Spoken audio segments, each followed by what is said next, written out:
The first thing you want to do is to put a small little circle in your wire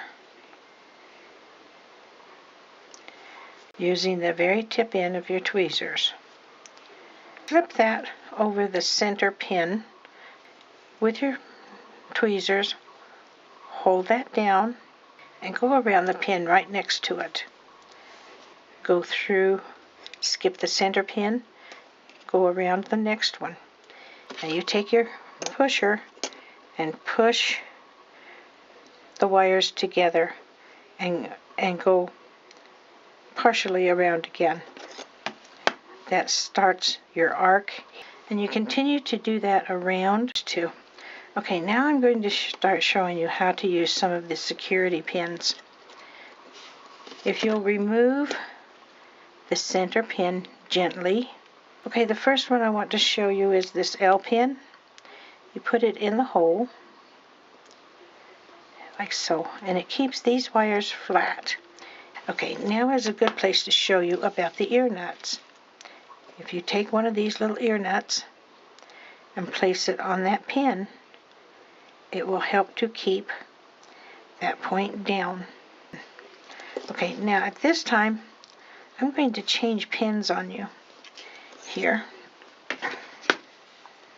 Let's take this one out and let's try the T pin. That can be used here. If you'll notice, this pin is not going to fit under this T pin all the way. Well, maybe one more round and it won't. So I'm going to change out and show you this other pin. And that is the bent T pin with the blunt tip. Put that in the hole and keep it taut. Okay? Okay, we're going to go around again. Now, I'm going to show you how to use these other little security attachments. The U-shaped one that I had showed you. It goes between the lifter plate and the base, and you slip it between the pins and over the top of the wire. There we go.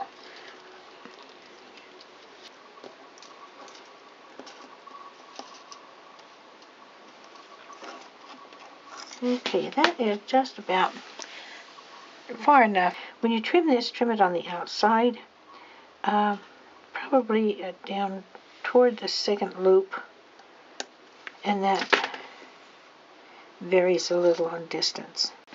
Get your soldering block handy. Okay, so hold the wire down with your index finger, lift the plate, gently put it down on your brick. Okay, here are these little T-pins I was telling you about before.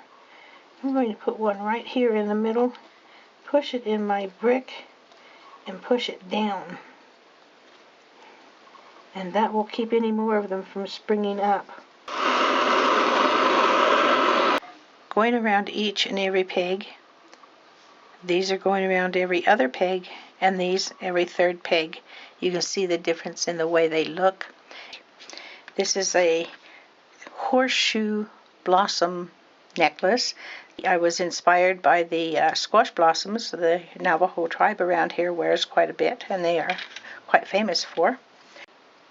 I do have two sizes of the horseshoe, as you can see around here. These are different sizes, and the earrings that match were also made with the smaller horseshoe jig. This is my very first attempt at using the horseshoe.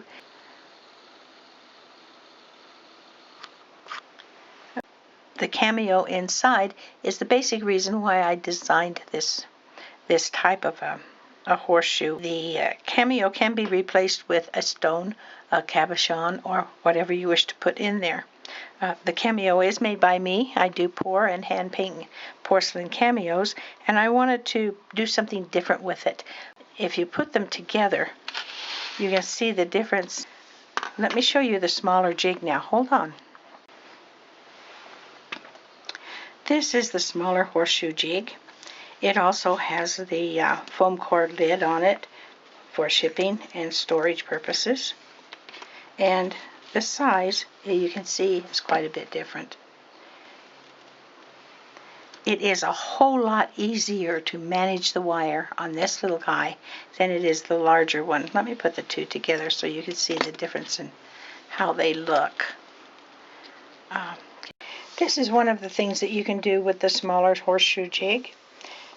Here is another that instead of leaving it curved, I left the ends of it straight. That way I could see what the difference was. Makes a lovely pair of earrings. Here's the larger one with the smaller one, each of them going around one pin at a time. Quite different. This makes lovely pendants, or if you like the larger earrings, it'll make a nice earring too. And this makes really lovely earrings, or one of those in lieu of a bar necklace. Put a small one of these on the end between your chains. It's a good seller. Okay, thank you.